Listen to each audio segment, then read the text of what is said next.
Line up, you f***ing nerds. Who wants a shot at the champ? They bring the heat. Francis Ngannou is the hardest puncher in the history of fighting. They bring the knowledge. If you think this fight is going 5 rounds, you are out of your mind. They bring you the picks. The dog is getting it done in this one. We deliver every single week. We're bringing the heat, ladies and gentlemen. The money line. Don't miss it on the MMA Experts channel each week. The money line, we are live. It's UFC Vegas 82 fight week. We're going to be breaking down the card. And we're also going to recap the madness from this past Saturday. I am AJ, joined as always by my guy, Mike Finch. What's happening, bro? I'm still on a high from those fights. And AJ, are you a year older since I last saw you? Are my eyes right? Your eyes are 100% correct. I'm 25 Everybody years. in the chat. Everybody in the chat. 1, 2, 3. Happy birthday. No, I blew out the candle. That's great. That's great. I got to get this going. Thank you, Finch. Happy birthday to you.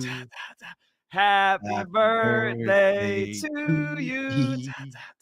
Happy birthday, dear AJ. Happy birthday to you. You got to blow them out, bro. Hey, and many more, baby. Let's go. Thank you, bro. I appreciate that, Finch. That was very on the spot. That was awesome. Thanks, man. Hell yeah. I was like, I should have got a cupcake or something. That's nice. A Nutrigrain bar. I think you're on a diet. So yeah, that's beautiful. I appreciate that, bro. Thank you, Finch. I appreciate you. Yes, it was my birthday yesterday. Turned 25 for those that were guessing under my comments, and I'm feeling great. I'm a year older, a year wiser, I think a year prettier, you know what I'm saying? And now I'm ready to absolutely devour every fucking fight week. I don't know, devour is kind of a weird word. That came out wrong. I'm going to demolish every fight week and bring my lock streak back because I lost it. You can devour. You can devour the Nutrigrain bar, brother. I devour the Nutrigrain bar. I should have had cake right next. I would have ate on stream. The guys would have got a feel of what I do on the fight companions. You want to do it like JRE when him and Elon Musk were eating pizza the whole time? Fucking. I think that's fair. Yeah, you can chomp a little bit. Makes it more of an authentic experience, you know? The people don't want the chewing noises, okay? My wife, by the way, put that together. Shout out to wifey. She likes AS. AJ says thank you. She likes ASMR. Like when she goes to sleep, she wants to hear somebody crinkling something, but chewing noises, nobody wants the chewing noises, AJ. We got so many happy birthdays. I'm just going to fly through the majority of them. They're going to pop on screen so fast. Look at this. I'm trying to give you guys a shout. We got a ton of happy birthdays. They're up the wazoo over here. Holy smokes. I appreciate you guys, honestly. I'm feeling damn good. I'm feeling blessed to, have woken up feeling great this morning. And I'm ready to talk fights, man. I'm looking forward to breaking down this card. But like more than that, I'm excited to hear Finch, man, talk about his takes on this past Saturday. So let's do a little bit of recap time. Let's talk about the main card. I want to start it off with the main event and then work our way down from there. So main event, Alex Pereira versus Jiří Procházka. We have new. It was a vacant title, but nonetheless, Alex Pereira is the UFC light heavyweight champion, and his leg kicks looked phenomenal. Destroyed the leg of Procházka, and then was able to catch him with an absolutely beautiful short hook that dropped him, and then ferocious elbows a la Travis Brown, Josh Barnett type throwback. And he ends up on top in full mount. Ref stops it. Some controversy. Immediately, the commentary felt it was early. I was in the mindset of you could let it go a little bit longer, but I can't really argue with the stoppage, specifically where I saw Mark Goddard standing. He's seeing Procházka go flat backwards. In his mind, he just knocked him out with the elbows. And nonetheless, right, Procházka to go from shooting for a takedown, being under their holding position, getting elbowed and falling back and being mounted, like he was pretty damn dazed. And he admitted after the fight that he was out. He actually thought Goddard stopped it at the right time, which I respected a lot. Pereira's the world champ, Mike Finch. How do you feel right now? I mean, we called it, right? We thought Pereira's striking was going to get it done for him. It did, and he did get taken down, though. So I think there are some people celebrating a little too hard there. Like Yuri Prochazka still ended up on top of him. There's still some holes in his game, but it was enough. He was able to stifle the ground and pound pretty well off of his back. And then there should be no conversation about bad stoppage anymore after that post-fight interview. Yuri Prochazka said it himself. He said, nah, I was out. So you got to, trust him. And he knows better than any of us watching on pay-per-view. He knows better than anybody front row. He knows it was over and it was his chance at a world title. He wouldn't say that if he didn't mean it. So yeah, Alex Pereira got a knockout. It was sick. I think that, he's one of the most dangerous UFC fighters ever. His danger level is so high. Yes, you can punch him in the face. Yes, you can take him down.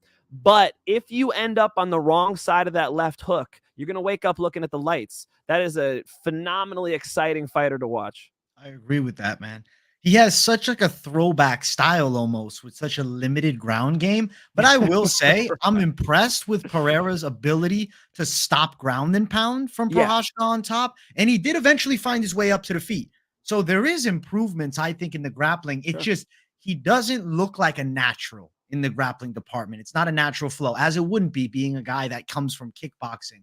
So I think that him developing the base of grappling, and let's be honest, strikers tend to run the light heavyweight division these days. Same with the middleweight division. I think you look at who's coming. Jamal Hill is the most deserving guy, but we don't know when he's coming back. I think that, the commentary was like, yep, he's fighting Jamal Hill next. But then you think about it, Jamal Hill might not be ready to fight until when? July? It's November right now. Maybe Pereira wants to get one in February. Who would be the next guy in line? What does he do? He calls out Israel Adesanya, which I thought was a smart move. Call out Izzy, say, come up, come fight me there. And Adesanya definitely, he took it personal. I think you could read that Israel Adesanya doesn't want to run it back because he has that one win over Pereira that he's ready to sit at the bar and talk about for years and years to come. Because let's be honest, you dig into that last fight, Alex Pereira looked like he was on the way to knock Israel Adesanya out before the perfect counter-strike flattened him, bro. Yeah, he was winning that fight. I mean, people have that short-term memory. They just kind of remember who won and what the highlight reel was. It looked cool, Israel Adesanya standing over him, shooting arrows. But watch that fight back. His calf was being eaten alive. You want to talk about calf kicks. That was the best calf kick performance we've ever seen from Alex Pereira. And that's, of course, the fight where he gets clipped. I told you guys when Alex Pereira was new to the UFC, this guy's going to get hit with an overhand right and knocked out. That's just the way he carries his hands. It's going to happen again. Is it Sweet Dreams Hill who does it? I don't know. We'll cross that bridge. But, Alex Pereira is one of those guys where he's not a champion where you go, this guy's invincible. Who's going to beat this guy? That's not it. He's one of those guys who you're like, this guy's so fun to watch. I can't wait to see what happens in these matchups, but there are pathways to beat him. You can potentially take him down. You could potentially punch him in the face. Him and Izzy's a fun fight. I saw Jan Blachowicz say, who wants to see that fight again? Everybody. Everybody, me included. Absolutely. I'd say sign it up. Let's do the trilogy. You can't be 1-1 against each other in MMA. And then you add on top of that, Adesanya is down 0-2 in kickboxing. I feel like they got to settle the trilogy inside of the cage for the light heavyweight championship. The stars have aligned. No one's going to be overthinking the Sean Strickland loss for Adesanya. We're just ready to see the Pereira-Adesanya trilogy. But I don't think Adesanya wants it. So now we're in kind of shit spot, right? Because Alex Pereira wants to be an active champion. But who would be that next fight? Well, in December, we have Magomed Ankalaev versus Johnny Walker. The winner of that fight, if they came out unscathed, could potentially be next. But that's a fucking tall task to ask, to come out unscathed and maybe fight Pereira in March if he wants to get one in by springtime or even a little before springtime. It's interesting because I'm playing out the dynamics in my head of this situation. And it's like Jamal Hill, I would love to see that fight next. That's what I want to see next. But he's not available for right now.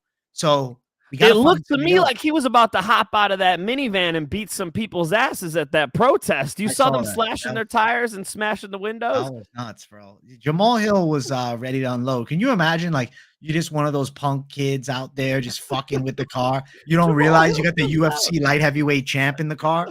The fucking death sentence. And of course, you get a guy who throws a huge overhand right. You know, it's just that's the worst in a street fight. You got to do with just a mean overhand right.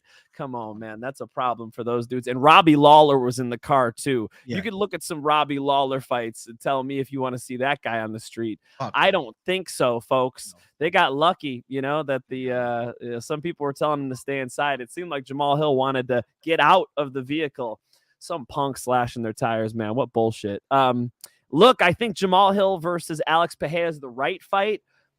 I mean, the champs kind of been getting what they want recently. Like, look at what Sugar Sean O'Malley did. He calls out Chito Vera. He gets it. It's kind of a similar scenario where it's not really the guy who deserves the shot. I mean, Israel Adesanya just lost the middleweight title, so he's going to get a shot at light heavyweight. I remember a day and time where that would be absolute blasphemy. Over the past couple of years, I think the UFC's gotten a little looser. They're like, all right, what would it generate? Okay, maybe we would do that fight. And, you know, that would be the case here if they decided to make that happen. I assume it'll be Jamal Hill next, AJ. But when? That's the issue. When is Hill ready to fight? Right. That's my worry. I would say that if it's not Jamal Hill and it's not Israel Adesanya, I have no idea. I mean, is Anthony Smith getting a title shot somehow? Because, like, he's available. Alexander Rakic, Jan Blachowicz booked. Yuri Prochazka rematch? Do they run it right back? I don't think anybody's asking for an immediate rematch. I don't think that makes a ton of sense. I don't know. Light heavyweight's interesting right now. I don't know. But it seems like Alex Pereira wants to stay active, so I'd rather see him in there with somebody. Yeah, I want to see him fight someone. That, as in who? I'd pick Adesanya if Jamal Hill's unavailable, but we have no idea. I'm excited for what's next. You know what's even more fun than light heavyweight right now? Brother, I'm so pumped about this heavyweight division. The heavyweight division is on fire right now. Tom Aspinall knocks out Sergey Pavlovich in 1 minute and 9 seconds. It was badass, and he did have to eat a big shot from Pavlovich earlier on in the round, but then he delivers a dynamite overhand right that just scrambled the brain, lands another shot. Down goes Pavlovich. Tom Aspinall is the interim champion. I'm sitting here thinking to myself as it happened, he's got the interim title. But is that the best UFC heavyweight right now? That's what I'm wondering. And then we think about this. Well, Stipe Miocic is going to fight a legacy fight against John Jones. But Tom Aspinall is the most deserving guy for a world title shot right now because he has a belt around his waist already. So now we get in this weird zone. So Aspinall versus Cyril Gane. Interim title defense? Is that what we're doing now? I mean, don't you love the top of the division right now? Is this not freaking awesome? Heavyweight stack now. Tommy Aspinall at the top, John Jones waiting in the wings with a little boo-boo on his shoulder. You know, he knocked out Sergey Pavlovich, but you got still, you know, Volkov at the top, you know, Sergey, Stipe Miocic. These are really fun fights. How about Jailton Almeida? You got Jailton Almeida in the mix with Tommy Aspinall and all these savages. Brother, I am so excited to see how this thing shakes out. I would say show me the Jailton fight. Jailton Almeida versus Tom Aspinall. I know you guys are mad at Jailton for giving you that snooze fest. Brother, there's no way that's a bad fight. And let me say one more thing about Tommy Aspinall. I knew he had the talent. Tom Aspinall is the most talented, skilled heavyweight maybe I've ever seen in the UFC.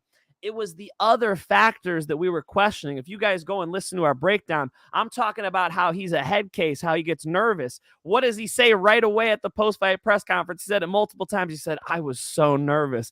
I know he's got body issues. You know, he blew out his knee against Curtis Blades in the first round. He's got issues. You heard them right afterwards. Oh, he had a back issue coming into this fight. So, I mean, everything we were saying ended up being true. It's just that his talent overcame all of that. He went out there on the gas pedal. Like you said, he got punched in the face. And what did he do? He kept believing in himself. He stayed confident. He didn't let his, you know, brain psych himself out, and he was able to go get that victory. That's a huge, huge feather in the cap for Tom Aspinall. That's going to add to his overall confidence. This is the type of shit he needed to get him to be the best. You know, he needs these victories for titles. What an impressive performance. Got to bring up Psycho real quick because it's about this lock. The lock was 50-50. Surprised you picked that lock, but respect. I think Urseg would have been a lock thinking back. Looking back, hindsight 2020, Mike Finch would have been the lock. Yo, Mike Finch, good job on beating Costa.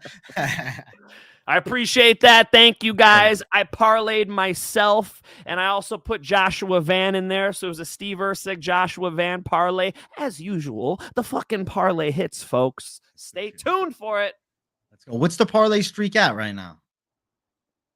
It was not at 10. Okay. We had a nice parlay streak going. It ain't shit right now, but we're gonna build it, folks. We're gonna build it back. We're gonna build it back.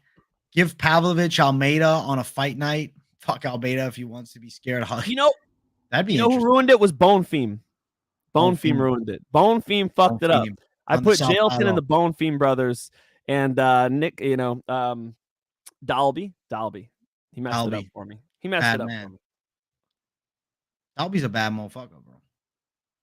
We'll see what the UFC does, though, with Tom Aspinall. I mean, seems like Dana's full steam ahead with the Stipe fight, but it's just weird because we have like a generational talent heavyweight with an interim title. And even the commentary, they're like, oh, I think that he'll be elevated to champion. It seems like Daniel Cormier specifically doesn't think John Jones will fight Tom Aspinall. And I mean, could you really blame him for saying I'm good on that matchup? Because that would be the scariest fight of his career. He would have to come in as an underdog at this point. I mean, after that performance that Tom Aspinall just put on, especially now that Tom's like, I'm a champ. I'm the champ. You know, he's got to walk into that cage with a little swagger. Quit being so nervous, Tom. He pulled the trigger, man. He pulled the trigger under the heat. I think he pulls the trigger against John Jones too. Hey, who wins, Aspinall or Ngannou? I see. I know. That's what I was thinking. Is that I'm like, we don't get to see Francis Ngannou versus Tom Aspinall now. Damn it, that's a good fight. I think that would be insane. Well, Tom Aspinall is not a little bit better. He's not like a little bit better than Francis. Francis went for the worst heel hook I've ever seen in MMA history against Cyril Gane.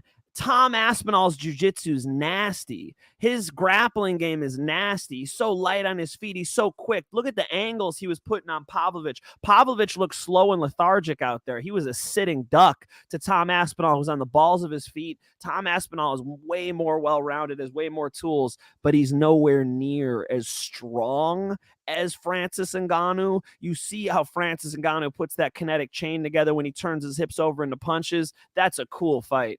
That's a dream fight. Unfortunately, the odds are low that we ever see it, but I'll hope that we see the John Jones fight. Now, I do want to quickly breeze through what was, left of the main card. Fight before, Jessica Andrade still got it, Mike Finch, and Mackenzie Dern went back to her old bad habits. That chin sky high. We thought it was gone. She looked good against Angela Hill. I didn't say it was gone. I listen, I thought maybe it was fading away. It looked worse than ever before. I thought it was Royce Gracie at UFC 1 in there striking at points.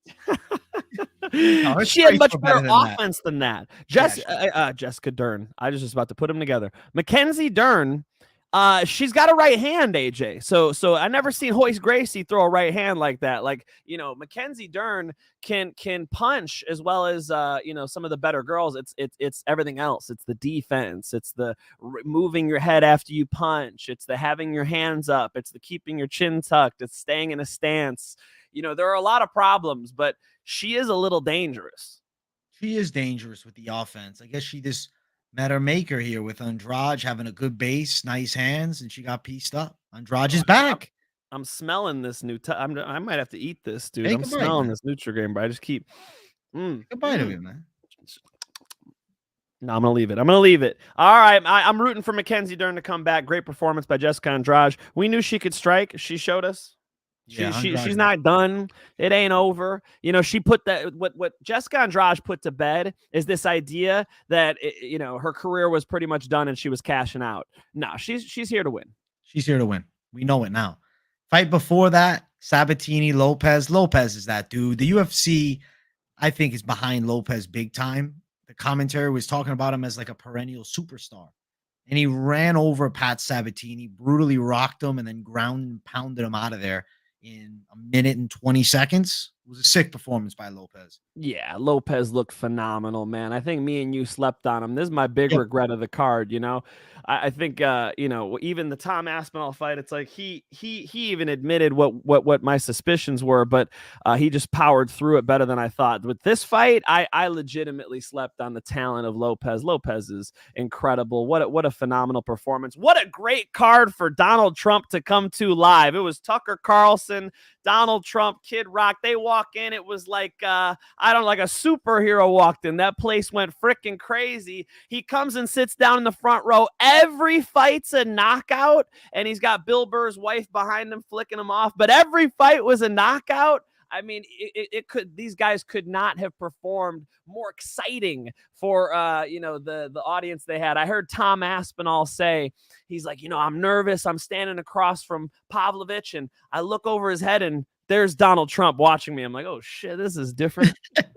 That is crazy, right? Former president of the United States in the front row watching. Like, that's just badass as fuck to me, man. Haunter says the betting lines dropped for me versus CM Punk. It's a pick'em. You know it's not a pick'em. You know it's not a pick'em. I'm 5-0. What does that motherfucker want? A fake wrestling match? 0-2. I smoke CM Punk. There's no contest over there, folks. I'll fight him at any weight. CM Punk's getting punked. It's a wrap, folks. That's CM at least Punk. 5-1. He's a commentator for CFFC, man. Maybe you guys can fight for the job. I would love that, dude. That would be awesome. That's the fight I need. I don't want to work hard and fight real fighters. Just give me CM Punk.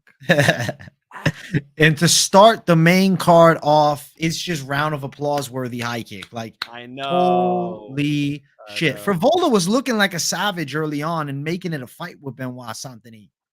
We knew that. He's moving away right towards the cage. The high kick right over the guard. Boom. Down goes Frivola. Needed stitches on his face after that kick landed and some ground and pound shots. I'm gonna hate on him more than that, AJ. Amateur move. Amateur move. He stopped fighting, AJ. He ran for a second. He was moving away like he watched too many Gustafsson fights. You know how Gustafsson will just turn and just start running? You know? Yeah. It's like light heavyweight is slower. You can do that. He was like, hey, wait, 1 sec there, Saint Denis. Let me just get a little space. Wham! Comes and gets kicked in the chin. That was goofy. Come on, Frivola. You got to fight the whole time, man. He walks out with the American flag. He's got Donald Trump sitting there. You're going to get knocked out like that, bro? Come on, man. None of the Americans won in the main card. This was fucked up. The French took over. That's it. The French Revolution is here. It's messed up, dude. No. Saint Denis looked great, man. And we've known Saint Denis a dog. They were scrapping. They were changing top position. I liked how Saint Denis was putting pressure on him. Saint Denis is ready to die in that cage. And you could really tell he's very intense. And I think the guys in there feel it with him. And he's like one of those unbreakable presences. And Frivola made a rookie mistake. It was a bad move by Frivola for sure. And Saint Denis moving forward, like, who do we give him? He just beat number 14, Matt Frivola. There's Drew Dober, who, got chinned by Matt Frivola, but is coming off of a win. Does Saint Denis deserve something bigger than that? Does he deserve the winner of Bobby Green, Dan Hooker? Or does he get the Gamrot main event and they jump him way up the ranks? Gamrot will be pissed. What? I was supposed to fight for the title as a backup, and now I'm fighting Saint Denis, who wasn't ranked last week? Right. He's about to be, brother. Saint Denis coming for that top 10. Make no mistake. I don't know about a top 5, but my man Saint Denis top 10. He's good, dude. I'm looking forward to seeing more out of him. I like the game. To be honest, I don't know why I strayed against him, man. I thought Frivola would steamroll him. I thought he would be able to sit in the pocket. I think we liked those odds. We liked how Frivola was winning by knockout, but Saint Denis, you can watch that breakdown. We respect the hell out of him. I like Saint Denis, man. Bad dude. Saint Denis with the sick W. Listen, guys, we want to get into the breakdown for UFC Vegas 82. So make sure you guys smash that like button. And if you haven't yet, subscribe to the channel. Keep it locked in. I got daily content coming on the channel, and you don't want to miss a thing. First fight of the night, we have Lucas Alexander versus Jeka Saragih. Mike Finch, I'm on the side of Lucas Alexander to win here. He's 1-1 inside of the UFC. Submission loss to Joanderson Brito, and then he really dominated Steven Peterson in the striking. On the side of Jeka Saragih, he's coming off of a loss to Anshul Jubli. Granted, that debut was up a weight class at 155 pounds, and it was against a wrestling-based style. Alexander's a very good kickboxer. I personally think Alexander has the better fight IQ and is more technical. I think Saragih has nice kicks, but like is a little bit reckless with his attack at times. And I would say he has a questionable striking offense with his shot selection. And I think when you get in there with somebody with like the slick Brazilian Muay Thai that Alexander has, I think he's going to find a lot of openings. And I do think he's got a real chance to knock Saragih out here, Mike.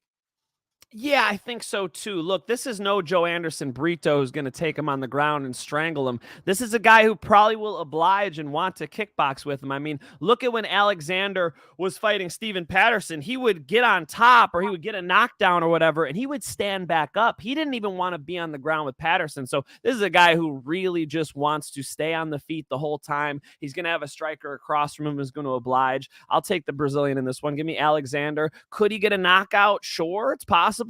But I don't love the guys who don't follow up with ground and pound. I think it actually leads to more decisions. Alexander decision. Alexander decision, I respect. As far as the odds for this fight, he is a big favorite, currently sitting at minus 450. That is damn wide. Saragih at plus 350. It's a little on the wide side, so it definitely becomes more of a parlay piece. But skill for skill, I really see the side of Alexander is technically superior. He was originally supposed to be fighting at UFC Sao Paulo, and it was supposed to be against David Onama, who's a very good fighter and someone that I honestly was picking to beat Alexander. Now, a lot more of a winnable matchup. I see him hurting Saragih, man. I do think he'll put him out, but you bring up good points, though. If he's unwilling to follow up with ground and pound, get some back up to the feet, he's going to need to flatline KO him. And, you know, it's not like Saragih's necessarily chinny. He got ground and pounded in his last fight. Yeah, I think the Saragih is going to lose for sure. Method of victory, I can see why people are like, you know, kind of feeling both sides, like you said, Finch. I'm actually currently looking for a knockout prop, but I don't have anything available.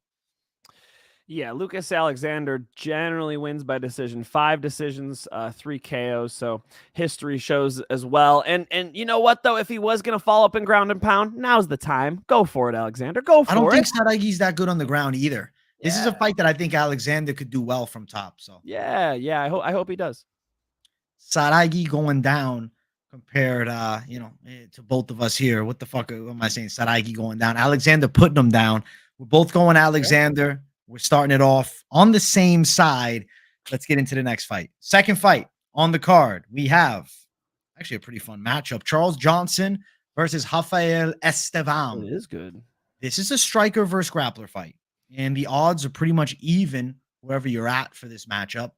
I am picking Estevam to get the win because I think Johnson is going to struggle with the consistent grappling onslaught. But the question mark will lie upon what happens when Charles Johnson's takedown defense holds up and they're in the striking department. Could he rip up Estevam with shots? Estevam is still young in his MMA career. He's 11-0, very impressive record, coming off a big win on Dana White's Contender Series. But he's fighting Johnson, who's been in there with Muhammad Mokaev, Cody Durden, etc. This is a good amount of names that he's fought. I think that Estevam wins a grappling-based decision. But like betting wise, at that close of money, I think I'm going to sit on the sidelines and chill.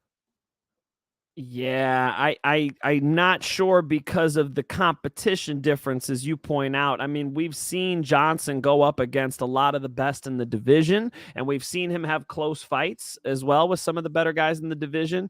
Estevam, there's some more unknowns for me, but I like the relentless takedown pursuit. I think that'll be valuable here, and it's not like Estevam can't strike. I think he's going to be in the face of Charles Johnson too, making him work, and using those takedowns will be a big deal because Johnson's not going to try to go to the floor. floor. He's going to try to, the old quote is sprawl and brawl, but it's more like sprawl and Muay Thai with Johnson. And I do think that it's a close fight. It's a good fight, but Estevam having good positions, getting some takedowns, getting some key back takes, getting some ground and pound off.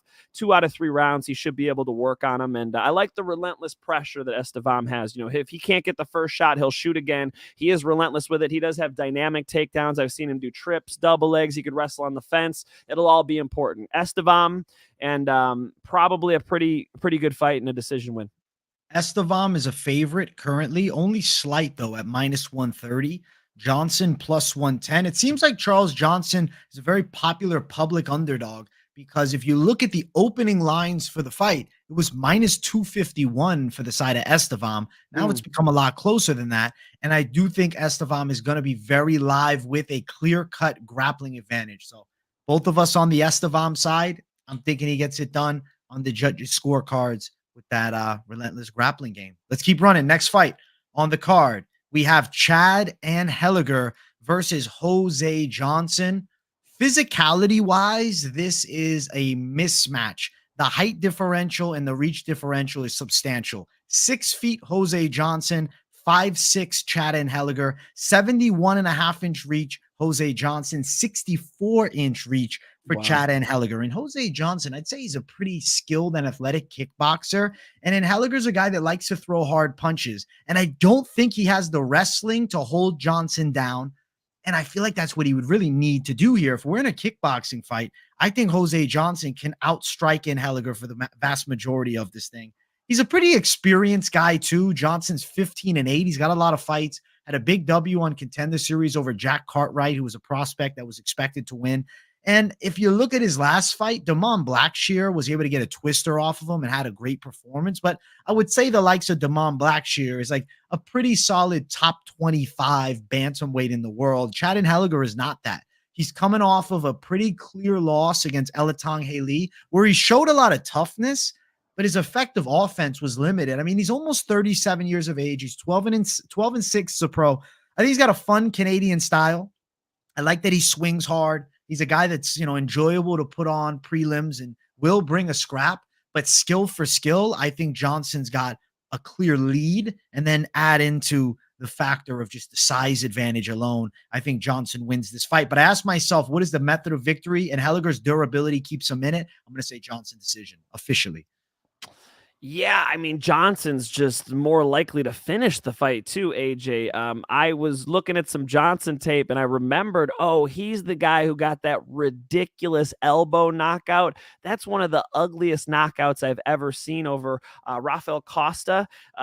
Don't leave our show to look that one up, but jot it down, okay? That is a gross knockout where he elbows him in the side of the head and you see Costa like having a seizure on the ground. It was super, super brutal. This guy can elbow you if you're in on a shot. He can knock you out if you're at distance. Long, rangy, powerful guy. Both of these guys have losses. Both of these guys, it's pretty well matched fight. I'm not running out to go bet on this thing, but I do think you got to give an edge to Johnson.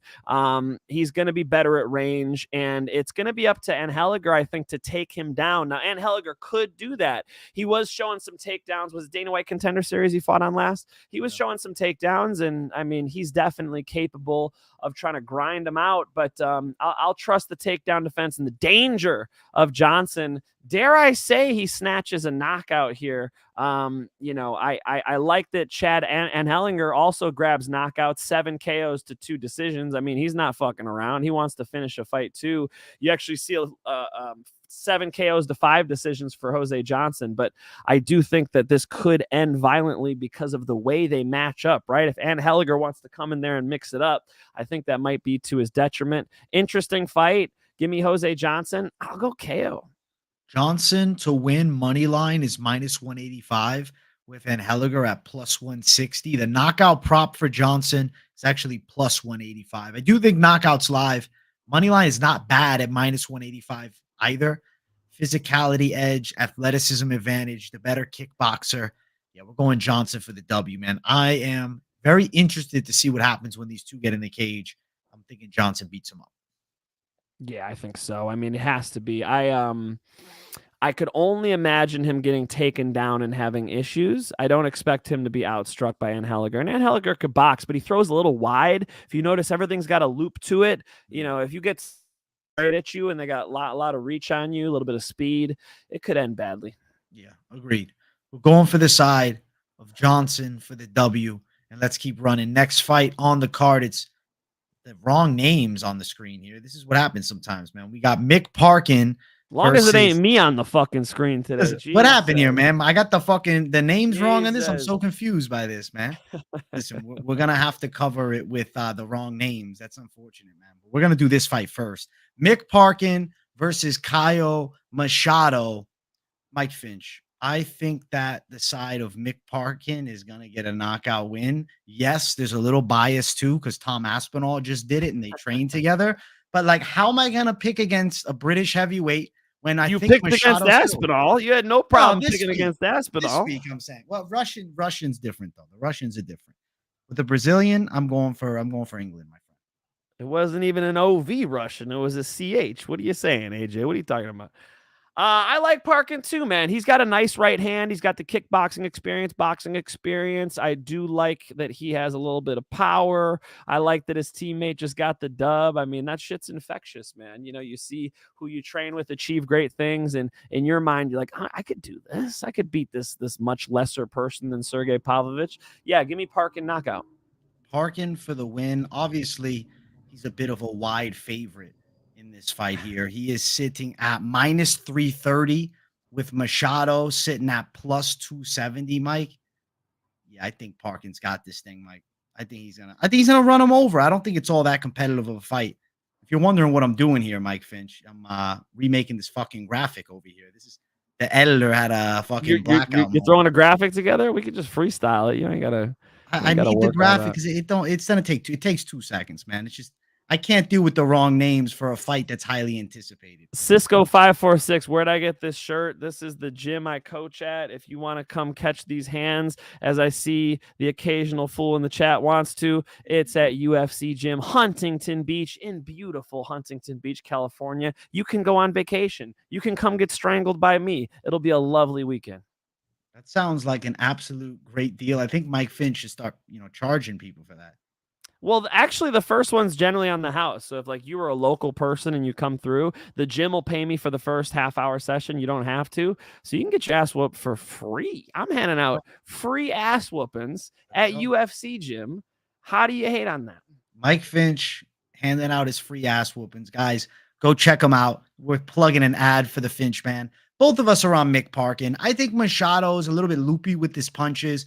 He beat Shaflarsky on Contender Series, who I just don't think is good. And, before that, he's got, 2 out of his last 3 fights against the 53-year-old Lee Mean. I don't know if he's actually 53, but he's up there. And Mick Parkin, I think, is the better striker. I think he gets the KO. We're going Parkin. We're going win. Now we have the next fight on the card, which is Jonathan Pearce versus Joanderson Brito. The American Habib. Mike, I'm picking Pearce. I already, picked him. But I'll tell you this, it is a little worrisome because Brito hits very hard and he does have good submissions. And I think he's so dangerous in the first round. I just think consistently Pearce could land takedowns. I think Pearce can be competitive in the stand-up. And then when you're talking about gas tanks, I think Pearce is more prepared for the 3. Yeah, I think so. And the wrestling, but Brito's got power. I'm going Brito knockout. And I think he's live on the ground too. Look, I know that might be a little crazy because Pearce does have the better wrestling, but his striking looks slow to me, brother. It looks he doesn't bring his hands back very quickly. He overextends on some of his shots. I could see Brito exploding in there. And I hope Brito is taking his Brazilian supplements. No, I'm joking. It's a joke. I just think that Brito's got a little bit more explosiveness. I'm going Brito knockout, and a guillotine's live too. Brito can slap on to a strangle, and Pearce might not be able to help himself, but shoot and shoot and shoot. And you don't want to put your neck out in the wrong spot against Brito. He will rip it off. My guy, Jeremy Fields in the chat. And so to derail us one more time, shout out to Germ. Yes, I cornered Jeremy in his first boxing match, actually. Conquer Boxing. There's my guy. This guy stood at my wedding. Thank you for jumping in the chat, Jeremy. Let these fools know Appreciate you, man. Tiratu Paku, thank you for the $5 Hey, AJ and Finch, I really like all three dogs at the top of the card, especially Leavitt. I max bet him at plus 220. Ben Askren's son is getting smoked. Thank you for the 5, bro. And I like that call. I like the dog attack, my friend. 3 dogs at the top of the card, especially Leavitt. You're gonna go max bet on Leavitt. We're gonna have to talk about that fight when it comes. Paco, I hope I remember this comment. Ben Askren's son is getting smoked. How dare you, sir? Chase Hooper is a gentleman. How dare you say he has a fake hip? And you know what? He's not a wrestler. He's a jiu-jitsu guy. So he might look a little, pasty white guy, right? I think that's where you're going with that. But not related. Matt Campbell, you can come through and get rear naked strangled as well. Question for you, Finch. How's my microphone sound? You sound good to me. How does someone this in the mic chat sound, was folks? Let us know in the chat. Yeah, I heard somebody saying it was going in and out, but I'm like, are they trolling me? Are they being serious? You know what I'm saying? Jeremy just dropped a Conor McGregor reference. Any one of these mouthy fools can get it. Conor McGregor in the house. Conor Finch Gregor in the house. Let's read off the lines real quick. Pearce is minus 130, so he's only a slight favorite. Brito is plus 110 as the underdog. And looking at the side of Pearce by decision, plus 215. Brito knockout, plus 600. But a Brito sub at plus 650. Interesting. It's a wide line for a guy with good jits. Uh-oh. Covert goes, Jeremy, the failed boxer vouches for Finch. Oh, that's a lot better than Daniel, who would never risk something like that. He'll never try anything in his life. Got a fight scheduled, man. Lord knows that he won't risk it, right? Let's shit on the people who actually get in the ring or the cage and do it, right? It's a lot harder to be a troll in a chat room. Covert, listen, Covert's in a fight, Paku. I'm going to set it up as my promotion, man. The AJ DeVito fight promotions. I think you'd be a great matchmaker, AJ. I've always said that. I do think you can match up online trolls. You can match up everybody, brother. Your matchups are tremendous. Jeremy, another guy who can match up fights for sure. If you want to talk about MMA experts, Jeremy's on the list. Brother, for this fight, if Pearce is a favorite, I ain't betting him. Hey, I'm going Pearce for the win in a close fight. Finch going Brito. He's got a good dog there. Let's keep running. Next fight. Knockout, too. I think Brito's finishing this fight. If Brito's going to win this fight, it's a knockout or a submission. I agree. I think if he is to win, it's a finish. Next fight on the card. We have ladies going after it. It's Ailin Perez versus Lucie Pudilová. So I think that Ailin Perez is going to be vicious in this fight, and I think she's going to be able to beat Pudilová up for the most part. I think she's the more powerful striker. I think she's physically stronger, and I think she's the better wrestler. I can see her on top, landing ground and pound. I think there's a chance that Perez finishes her, but a decision also makes a lot of sense. Perez, I see one-sided beatdown on the way. Yeah, I think we got to go with Perez. She's so much stronger. And you can imagine, like, remember the Shevchenko fight? Not that Shevchenko, Antonina Shevchenko. She put her in a big-time armbar. Somehow Pudilová gets out just to get strangled right afterwards, put out, unconscious. So I think Perez finishes her, man. I think Perez gets on top of her, and it's either a TKO or a submission. A lot different than the Brito TKO or submission. Brito's shit's going to be violent. With this one, I think it's control-based. I think Perez gets her down, uses her, superior physicality, uses that strength with some underhooks, with some technique, pins her on the ground, beats her up, either takes a neck home or just keeps punching until the referee comes in. Perez all day in this matchup. I agree. And we got to. And I hope we get the post-fight twerk. Isn't that what the guys want to see? Isn't that what they want to see? They want to see her dance. That's what she does for the people. Paku's back. Hey, $5 Aussie. Oi, oi, oi. Covert, don't want it. I'll get some footage of me on the bag soon, and yours can compare. Listen, that's what I said during the live stream. I said, Paku, send me some footage. Covert, send me some footage, and I'll drop the real odds for this potential matchup, man. Paku's ready to go. Paku's real as hell. Look at him doing that little slip to the right. You see him slipping the right there? Yeah. Notice how his knees are bent. He's ready to get dangerous kinetic energy behind his punches. his profile picture is not the picture of a mountain. Let's go. Let's go. So Finch, you're on Baku minus 500. I think so, man. I think so. I would say wider odds than that, but yes, I would definitely say so. And I'm on Perez here. Look, I do think Perez is going to be able to control this fight pretty much however it goes. Pudilová likes to give up real estate, and that's not something you want to do against Perez. You got to push her back. If you let Perez start bullying you, it's going to be a one-sided ass whooping, and Perez will be swinging the hammer. But here's the thing I don't know, since Tapology didn't have the odds out, how bad are we talking? Minus 180 for Perez, the plus 155 for Pudilová. Not bad at all. That's not that bad. That's good lines. Yeah, Perez all day, dude. Yeah, I think Perez is coming. I feel like this is a women's fight where I just see a clear skill advantage for Perez's side. And her to win by finish inside of the distance is plus 275 as well. I mean, I think that's pretty likely, but minus 180 is not crazy. And, you know, I hate having the right fighter and then messing it up by going a little too hard with the specifics. I think money line, and it's not crazy, guys. Get your money.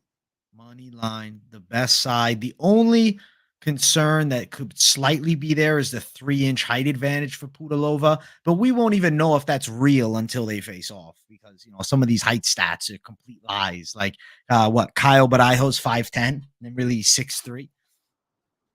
Fucking laughing at this chat. Yeah, I know that there's a big height difference, but there's a big strength difference, AJ. Which one's going to matter? It's not just about having the height either, right? It's about using it, and Pudilová does not really use her reach.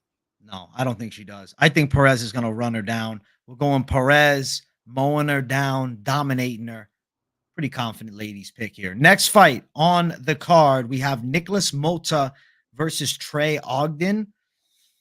I think Trey Ogden is going to end up winning a decision here. I know Motta hits really hard, but we also know that he gets hit pretty hard and goes out. He's got some knockout losses, and it's not just in the UFC, even outside of the UFC. Trey Ogden, I feel like, is pretty calculated. He beat Daniel Zellhuber. Like, that's a W that has aged fantastically for Trey Ogden here. And I think in this fight with Motta, he can end up outworking him for 3 rounds, avoiding the big hammers, and getting his hand raised on the judges' scorecards, man. I'm going Ogden on the cards, dude. Ogden are the cards. I see what you're saying. I think that Ogden not being a power puncher and Motta being a power puncher is interesting, right? Because I know Motta gets clipped sometimes, but if he gets into that fire, I think he's the guy to more likely come out of it, right? So I think Motta could potentially stir some shit up and get a finish himself, AJ. So tough one for me to pick. Totally not going to bet on this one. I see what you're saying, Ogden decision. If you guys were going to do that, don't let me talk you out of it, but I don't know why I feel like Motta can get a finish here. Motta knockout. I respect that call because Motta has heavy hands. He has heavy hands. And we got Covert with the $2 donation. Hit my OnlyFans for my footage. I'm never free, baby. Guys will get Covert's OnlyFans linked up. What does that mean? What does he mean he's never free? What does that mean? He said he can't show it for free. He's got that money. I'm never free? Like you're grounded? You live in your mom's basement and you're grounded? What are you talking about? You're never free. Free of charge? We gotta pay you? Listen, Covert's not a guy who gets it for free, man. I'm never free. Gotta pay him. You gotta pay him. He paid for all appearances. What does he mean he's never free? Daniel, thank you for the $2. I appreciate you taking some shit back, my friend.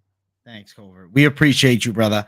And I'm going to pick Ogden. Finch is going to pick Motta. I understand why. It's one of those coin flip matchups. And if you look at the odds, Motta's a slight favorite at minus 130. Ogden a slight dog at plus 110.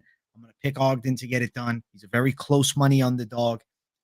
I'm going to say he gets a decision, but he's going to have to avoid very serious power strikes because Motta has heavy fucking hands. I'm saying. And the type of guy who Motta has issue with is a dude with heavy fucking hands, right? Because he goes into the fire and he gets burnt. I think Ogden might be the one who gets caught reaching and gets hit with a nice little hook uppercut. Bang, bang. The reason I'm feeling Ogden by a decision is the historic durability. It's because he's never been knocked out before. Yeah, I hear you. I hear you. I mean, there's a K. That's why I said I'm not betting on this one. They're much better. You guys hate betting on women's fights. That Ailin Perez fight is way more clear to me than this one. I agree with that. Let's keep running. Next fight on the card, we have the featured prelim of the night between César Almeida and Christian Leroy Duncan. I picked Christian Leroy Duncan, and if you watched my full card predictions, you could see it was a painful call because I do like Almeida, and I'm not 100% sure Leroy Duncan can win this fight.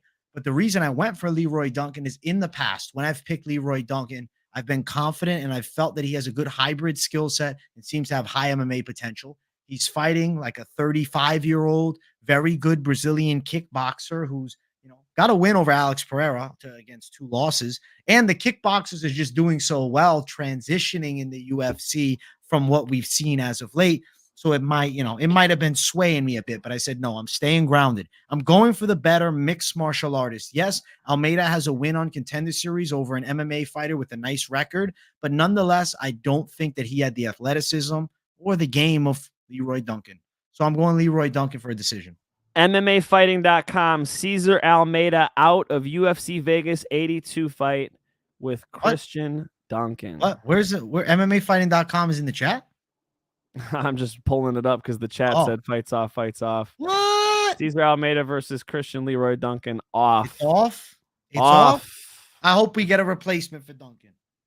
Off. Well, you know what? At least I don't have to watch Almeida lose. Just go flick. Damn, That's bro. my very nifty Mormon trick. Book of Mormon, anybody? Fights off, folks. Fights off. We just learned about it live. I was picking Leroy Duncan, but I guess I don't have to watch my boy Almeida lose because I picked him as an underdog on Contender Series. You didn't want to see this fight anyway. Be honest, you didn't want to see it. Thank you. I'm glad that it's off. Can we book Almeida against somebody else? I like both these guys. I don't want to see them fight each other because I don't want one of the guys that prospects that I like lose. So works out. Blessings in disguise sometimes, blessings in disguise. Fight ain't happening, folks. But you know what is happening? The main card. We're going to jump to it. If you guys haven't yet, smash that like button. If you're new to the channel, subscribe. We got Uros Medic versus Jonny Parsons. Uros Medic looks way better at 170 than he did at 155. And I think he's going to outstrike Jonny Parsons. And I think he's live for a knockout win. Parsons is a violent striker who comes to scrap. And he's got a fun style. He's very enjoyable to watch. But I think he's at a pure skill for skill disadvantage with the likes of Uros Medic. Enough so where I can see him getting flattened here. So I'm going for the side of Medic. And I also think he's live for a KO. Filled out at 170. He's coming into his own now. Yeah, you gotta like Medic here. Medic? Where's this CH coming from? I heard Medic. Yeah. I'm really gonna roast you later in this card because you were saying one last name crazy as hell. I'm excited to hear which one it is. It's coming. Yeah. Hooper, bro. No, I'm just kidding. Medic is gonna win by a knockout. I just feel like the matchup's perfect for him. Parsons likes to stand right in front of you. You always know where Parsons is because he's in there doing Muay Thai like it's early 2000s. He stands in front of you, block, kick, block, kick. I mean, he's very predictable. Stands right there. I think Medic is gonna get loose, light him up a little bit, punch him in the face a few times. Whether he finishes him or not, I don't know. But I like Medic money line. Medic to win money line. He is sitting at minus 235 with Parsons at plus 200. And then Medic to win knockout plus 135 and a decision at plus 350. Money line, your best bet, but I do think he ends up getting a KO. Yeah, I mean, he definitely is capable of. I know Parsons got a bit of a chin on him. He got that beard for a reason, right? So he could take a shot. Medic is going to hit him hard. I mean, whether or not he knocks him out, I don't know. But he's definitely going to hit him hard. He's going to beat him up. So, putting all your eggs in the KO basket, good luck. Good luck. For me personally, I think it's more of a parlay piece. Medic all day, though. Medic all day for the win over Jonny Parsons. Next fight on the card, ladies going after it. It's Amanda Ribas versus Luana Pinheiro. Okay. I think that Amanda Ribas is going to win, Mike Finch. I think Amanda Ribas is going to get this fight in her world, which is the jiu-jitsu. I know Pinheiro, but she's got decent judo, true. But I think the better jiu-jitsu practitioner, Ribas, better striker, Ribas, too. I'm going to pick Ribas to get it done, man. her judo is really nice. I mean, look at some of her earlier fights. She's throwing women through the air. You see their feet flying through the air. Her judo is very, very nice. And the karate is nice too. Why Amanda Ribas, when she moves down, they match her up tough right away. You know, it's like, give her a moment. Could she have a moment? Can she get one fight where we just get her on board here? Because I don't like this matchup. I know I'm the only man. I'm the only one out here who's going to do it. And I'm rooting for Ribas. She's awesome. I'm going Pinheiro. I'm going Pinheiro because I think Ribas has a couple of problems with the way she strikes. When she throws punches, she doesn't always cover distance. And she kind of has her head up in the air, a little bit of Mackenzie Dern in there.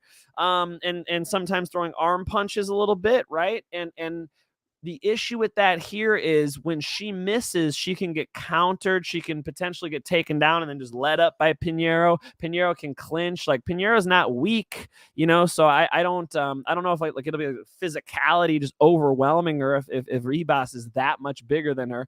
It's one of those where I want to see it at weigh-ins too. You know, I'd like to see these ladies stand across from each other, and I do think that Pinheiro is going to be more technical. I think she's more technically sound with her striking, and she can blitz too. She gets ladies out of there. You look at her UFC highlights, it's when she decides to lay on the gas pedal and do that famous karate blitz, and then she's got the judo behind it for the takedown defense. Brother, I think this is a bad matchup for Amanda Ribas. Give me the dog. Pinheiro for the win. Finch, man, at plus 200, you got the dog here. Ribas a minus 235 favorite. Now, I'm not running out to bet Ribas at minus 235. At plus 200, what do you think about Pinheiro, man? It's a good line. Sounds good to me. I mean, you know, I'm not, I want to see weigh-ins. I want to see how much bigger Amanda Ribas is, how she's feeling.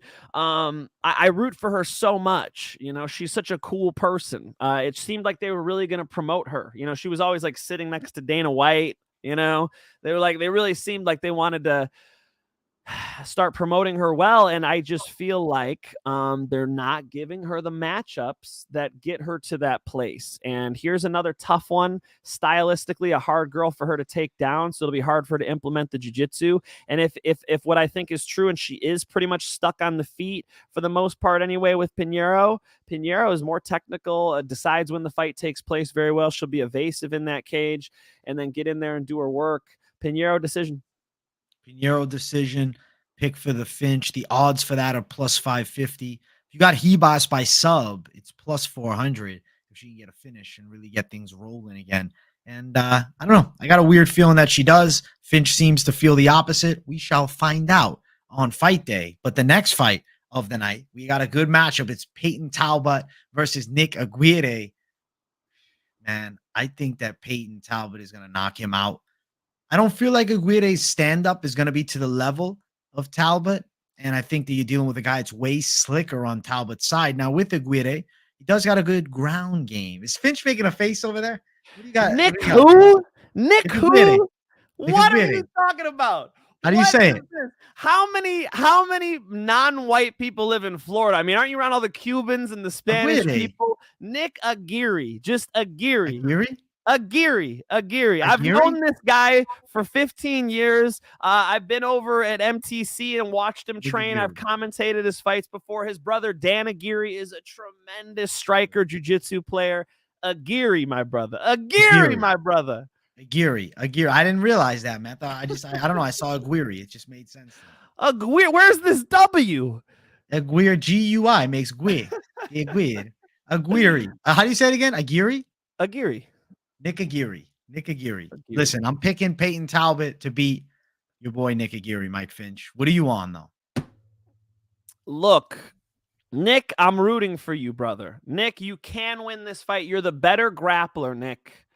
But am I supposed to pretend like I did not just watch give me his name. He's a trainer down the street over here. Dan Argueta. Argueta, thank you. It was too close to Aguirre for my brain. Dan Argueta really showed that you can get physical with Nick Aguirre, that you can overwhelm him with that power, right? Nick Aguirre trained with a guy like this, Asif Oscar. He does this to people, right? Where you roll with him like, damn, this kid's strong, right? And that's sort of what Argueta was able to do, is overwhelm him with powerful grappling. Here's a powerful striker. So I'm wondering, can Nick Aguirre drag him onto the ground? If so, Nick can take this thing over. I mean, he's trained with Motta's Oscar and a lot of really high-level guys. He knows what it feels like to get in there with somebody strong and have to drag him onto the ground. I mean, I'm not saying he can't, but Talbot is very talented, just needs one shot, and I think might have Nick Aguirre stuck on the feet a little too much. So I'm rooting for my guy, all right? I'm rooting for you, Nick, but it's my job here to pick what I see, and I see him in a fight where he should be the underdog. I mean, I'm rooting for him to overcome the odds here, but I do think that there's a more powerful striker in front of him, and it would only make sense that Talbot is the favorite to, and Talbot should be favorited to win by knockout based on the matchup. Odds for the fight: Peyton Talbot's a -850 favorite, with Nick Aguirre at +550 as the underdog. A knockout win for Talbot's all the way up at -210, bro.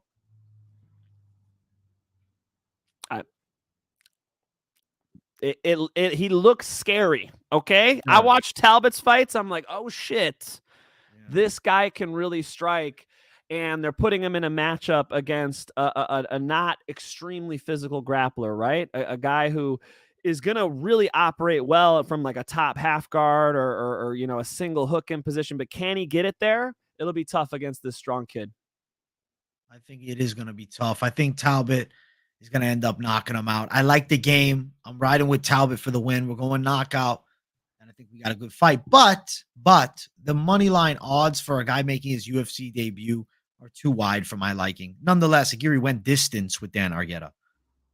Yeah, I see Dylan here asking us, Aguirre by submission. He's live for it, man. He's definitely really good on the ground. Those guys are super talented with, it's like a wrestling jiu-jitsu mix. It's really just made for MMA. You know, he was doing like XFO grappling matches 10 years ago. So he's, you know, he definitely knows what he's doing on the mat. He's live for it for sure. I think he'll get stuck on the feet here.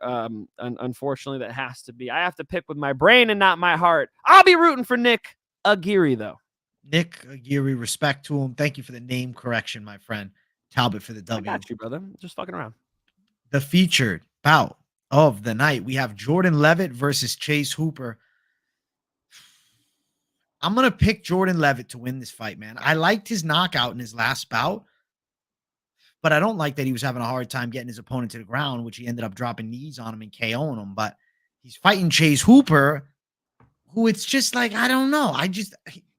I've picked him, and then he's absolutely gotten destroyed. And then he goes out and has good moments against guys that I think can beat him. Now with Jordan Leavitt, it's like, I think it's a bit of a coin flip type of fight. Leavitt's tricky. He's awkward and has a weird style. Chase Hooper wears on his opponents with grappling well. He's got good jiu-jitsu, but he's awkward. We'll go Leavitt, Mike. But like, what do you think about this thing? I think that female fights included, this is the least masculine matchup in UFC history. If the UFC wants to start giving out testosterone replacement therapy exemptions again, here are your candidates, folks. All right. We're talking Chase Hooper versus Jordan Leavitt, the guy who twerks when he wins against the pastiest white boy in the UFC.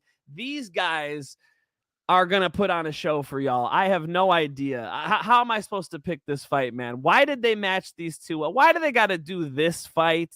Isn't this an interesting one, AJ? So weird. It's just this fight, until we see it, like we can assume what we want. Who knows? I'm going to sit and watch. I mean, if you're on the betting side, it's definitely way better on Leavitt. Like, I don't get how Leavitt's a +180 underdog. I don't see how you don't have even lines. Like, why is Leavitt a big dog against Chase Hooper?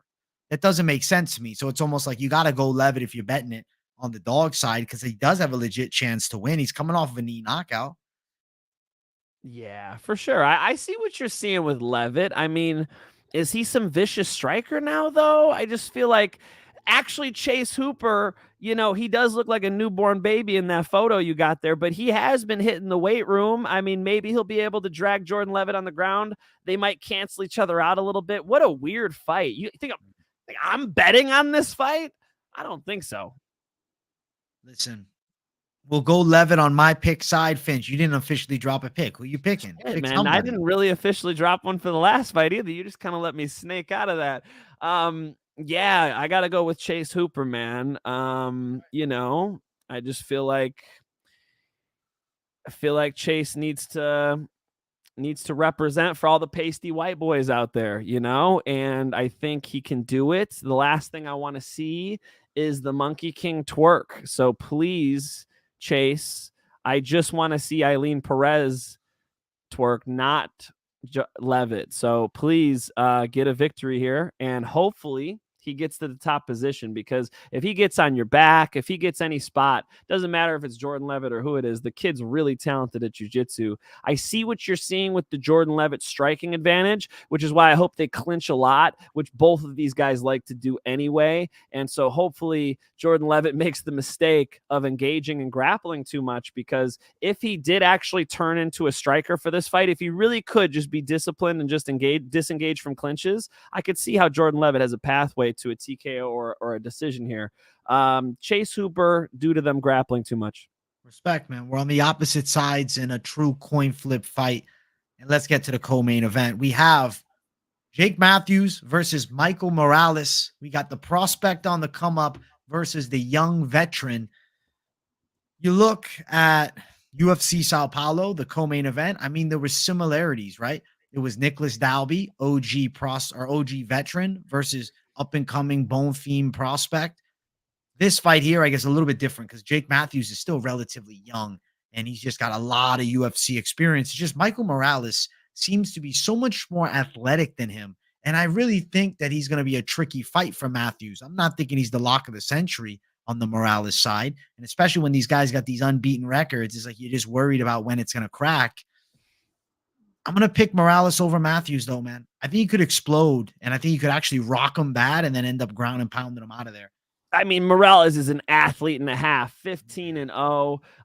You know, and Jake loses to that contender level, the Semmelsbergers, the Sean Brady's of the world. So yeah, give me Morales, give me knockout. And the Bob says that they feel invisible. You're not invisible, brother. We see you. If you guys want to debate who's going to win between you guys in fistfights, we're not going to derail this this podcast anymore for that. But you guys enjoy. I think that Morales is much more of an athlete and that he'll be able to use that speed, explosiveness, and just the 15-0 roll, man. He's got that confidence, a little swagger. He could win by knockout here. I think that he is live for a knockout win as I drop an LMAO to the chat. So you guys know I'm looking. I'm like texting the chat on the side. I got to read off the odds for the fight. It's minus 280 for Morales, plus 240 for Matthews. Very wide lines. I'm going to pick Morales to win, but, you know, not a great money line against a tough vet. Plus 135 for the KO, which I don't like either. I'm going to pick Morales here. It's like Jake Matthews has got pretty nice hooks. I'd say he's a decent kickboxer. I could see him surviving and going long, but I'll pick Morales, dude. Yeah, Morales. We like Morales. He wins the first 2 rounds, even if he gets a little slower in the last round. I think he'll still gut it out if it's a decision, and I think he's live for a knockout. I think the same, bro. We're going Morales in the co-main event, and let's get to our main event of the evening. If you guys haven't yet, make sure you smash that like button. If you're new to the channel, subscribe. It's Brendan Allen versus Paul Craig in a great fight in the middleweight division, and I'm going to pick Paul Craig to get the W here in this fight because I believe that Allen is going to be unable to get Paul Craig out of this fight early. I have to wonder how he's going to look in round 3, 4, and 5. And I don't forget about Jacob Mulhoon giving Brendan Allen a very difficult fight a few fights back. That was competitive. I thought that could have gone either way. And now he's on a nice streak. He beat Bruno Silva in the first round. But nonetheless, Bruno Silva has nowhere near the grappling game of Paul Craig. Just, 5 fights back, Paul Craig has a win over former light heavyweight champion Jamal Hill. He loses to Johnny Walker by knockout. He drops down and he beats Andre Muniz in a competitive fight. I think that he can find the sub over the much more athletic Brendan Allen. I think it can be in the later stages, 3rd round submission. If they go to the floor, Paul Craig is always live for a sub. And I know Brendan Allen has good jiu-jitsu, but he hasn't fought someone with this weird style yet. And this is going to be a big telltale fight. So I'm going to go Craig for the win. Upset, Mike Finch. I mean, and Craig didn't just beat the champ. He broke his freaking, what was it, his forearm or his elbow? Yeah. He like dislocated it. I remember, it's not broken. It's just dislocated. Like whatever it was, bro, you were not in good shape after that armbar. So this guy's dangerous on the mat. You guys know I consider myself a jiu-jitsu guy too. I like to back my jiu-jitsu guys, but Brendan Allen is the man, and he also made work of Andre Muniz. He's also on a nice little streak here. So I'm against you in the main event, AJ. I got Brendan Allen all day here. He'll dominate the striking. He won't engage much on the ground. If he wants to engage a little bit, he'll probably be okay. He can definitely roll too, and I trust him in this matchup. I think he'll win on the feet. He'll beat Paul Craig up. He'll get it on the scorecards. Give me Brendan Allen dominant. Look at the odds for this fight. Allen is a minus 450 favorite. Craig a plus 350 underdog. You're on a huge dog, bro. Big dog, man. That's Allen Bernard. Dude, I would just say straight money line if you like the dog. What's your Allen method of victory, Finch? Of course. I think Allen should be really disciplined here, man. I think Brendan Allen should just try to disengage. We were talking earlier in the card about, not following up with ground and pound on how that could be a problem. It could also be a really smart thing, right? Like if the guy's a lot better than you at jiu-jitsu, not a little bit better, if they got a nasty bottom game like a Paul Craig who's got great arm bars and triangles from the bottom, hell yeah, you could just dip right out of there, man. Brendan Allen is a beast. He wins a lot by submission too. 13 wins by submission out of his 27 fights. He's got half of them are wins by submission. So he's good on the ground too. So even if he does follow up, I think he'll be okay. And, and then we're talking about him on the feet dominating. I think he dominates Paul Craig on the feet. So look at his lat. Bruno Silva, win by submission. Andre Muniz, win by submission against the black belt, right? Christoph Jeka, win by submission. So he's been finishing people via sub. Other than that, he's been winning decisions. So it's a decision or a submission. I don't know. Is he supposed to submit Paul Craig? I mean, I don't think so. So let's say he stays pretty safe and goes for the 5-round decision. You think he can win? I don't see him winning a 5-round decision. Why not? I don't think he's ready for that 5 rounds. I think Paul Craig is the guy who's going to be bad on a decision. I mean, Paul Craig's not a round winner type of guy. I think Allen could easily rack these rounds up. Dude, I don't know. I'll be surprised if it goes this. I think if anything, Allen subs him or knocks him out. Sub would be insane. I mean, the Andre Muniz sub, I couldn't believe. I'm like, no way he's about to sub Andre Muniz. He did it. So he's nasty on the ground too. Hopefully he's not overconfident in it. Like I said, if he fights conservative in this fight, he's winning 99% of the time. I mean, he's just got to kickbox and then disengage. I'm going Craig. I'm going against the grain. I'm going for a win on the upset 3rd round submission. Finch going Allen. With the bear Jew. And I mean, very timely, right? There's a lot of turmoil around that part of the world. And you got the bear Jew himself in the cage. So, there will be some people crying if that victory happens. They might cry, man. We'll see. I might have tears of joy for the big plus money. Nonetheless, Finch, that is UFC Vegas 82. But we're not done yet. You know what time it is, Mike? It's time for us to crush it and get back on our fire track with the lock of the night.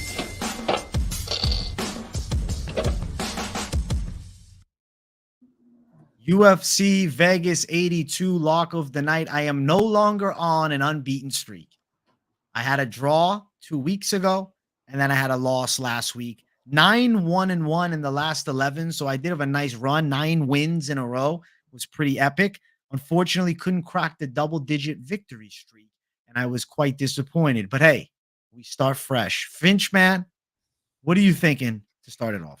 I mean, my real lock is Ailin Perez. Minus 180. It's really not that wide, and that's a great lock, man. I think she'll absolutely dominate the fight. But can I throw one out there for the people? I mean, I think Pinheiro's in this fight, and people are kind of just saying, oh, yeah, Ribas is going to drop down a weight class and dominate. Is that how it usually works? I don't think it usually works like that. I think people generally drop down and find that people are faster and very technical in the the lower levels. The lower divisions, I should say. So, yeah, I like Pinheiro, but, I think the official conservative, lock, like what's my true value? What would I tell my friend? I would definitely say Ailin Perez. So, Ailin Perez, and I just want to give the underdog out there in case anybody's looking at it too. I think that the call for Ailin Perez actually makes a lot of sense. I'll tell you this now. She's a confident pick for me on the card. Couldn't go as far as to call her the lock of the card, but I was considering it. I was damn close to it. The lock I got to go for is going to be, do I go with my heart or do I go with my fucking head? That's what I'm having trouble. And I'll tell you what the heart says. I'll just tell you, this is not the official lock. The heart was saying we go dog, we go Craig in the main event. But then I'm lying to the people by saying that Paul Craig is going to get it done. I want value, though. I want something that's playable money line. If it wasn't that, if you're just throwing most confident picks, I like Uros Medic a lot. But I want to snipe something out that's in the minus 180 territory at worst, and that's Jose Johnson. With the huge height and reach advantage, how am I going to be able to pick against him? I can't. I don't think Anheliger has the skill set to beat a guy like Jose Johnson. I think he's going to be touched up from the outside, and I think Johnson's getting his hand raised by a decision. I'm riding with him at minus 185 as this week's lock to get back on track. Interesting. Too green for me to lock him, I think. He's got a lot of fights, though. Maybe green's the wrong word. UFC green. Interesting. Yeah, UFC green, right? But interesting, though, AJ. I like it. We're on the same one with that one. Let's go. Listen, guys, that's the lock section. We're bringing the fire back. Now it is time for the parlays. All the competition that try to compete, stand back, watch the bomb drop. Parlay time.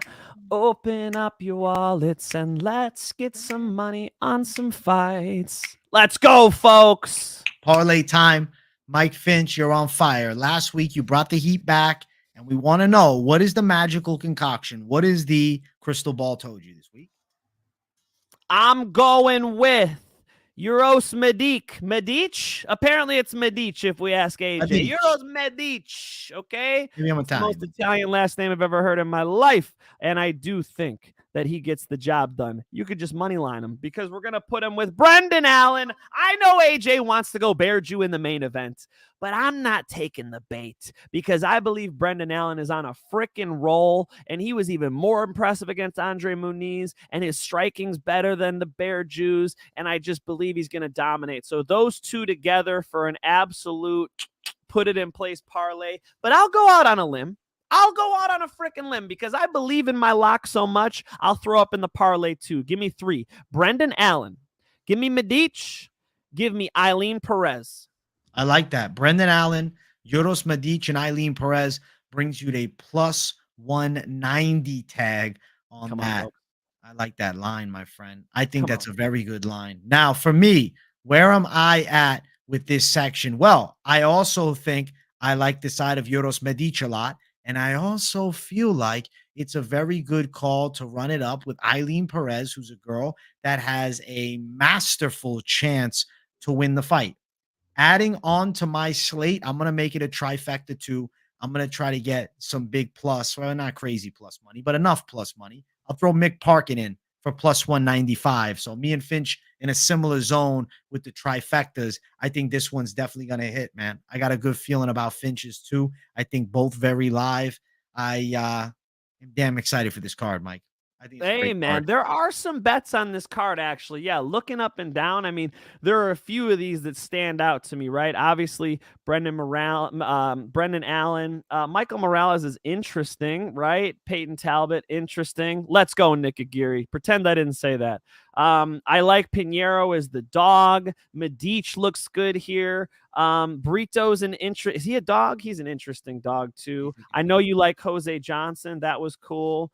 I'm going to stay away from Parkin.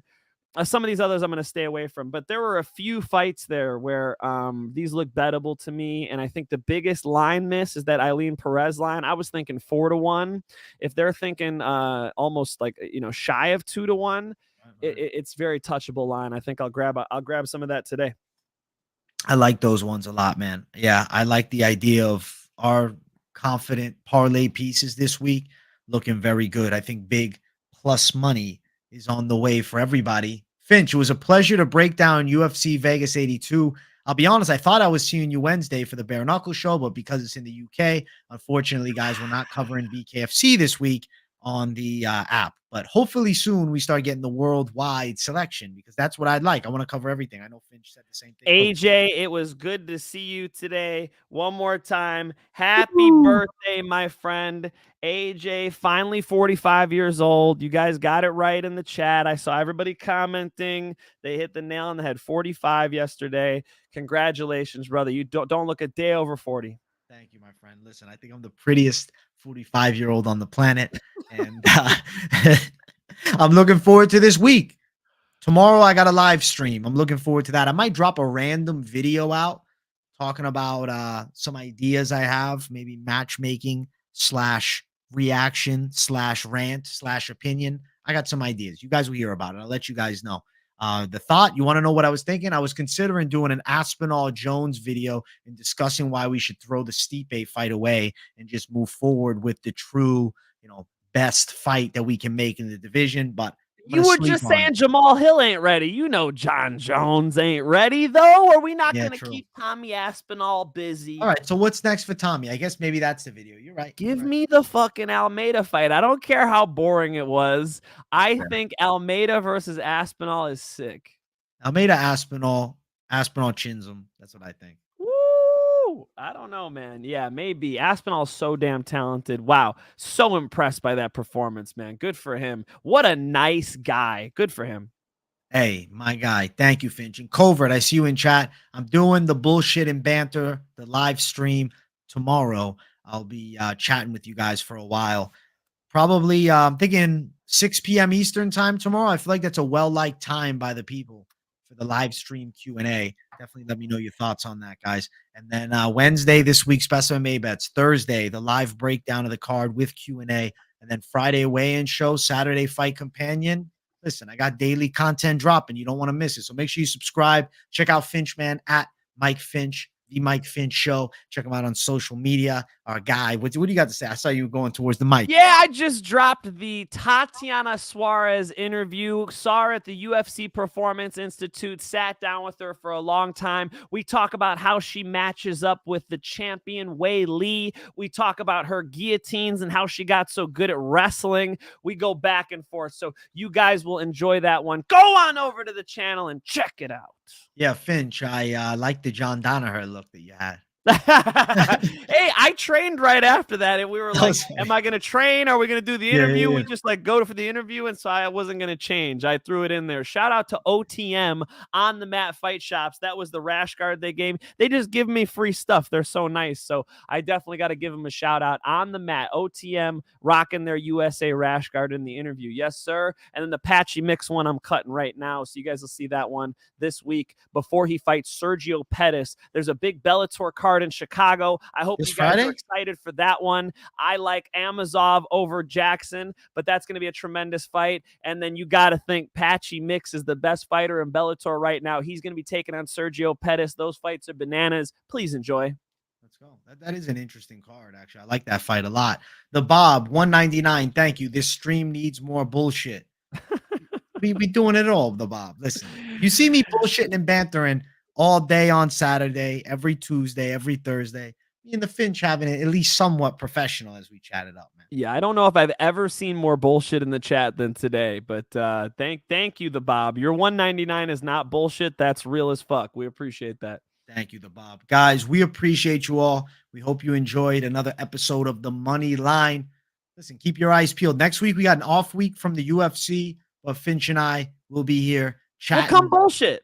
We'll come bullshit. Next week's a straight bullshit show. Yeah. We're going to be talking shit. So join the chat, talk it up, and we'll answer pretty much everything, man. It's a lot of Q&A and banter next week. See you guys then. Peace, everybody, and have a tremendous night.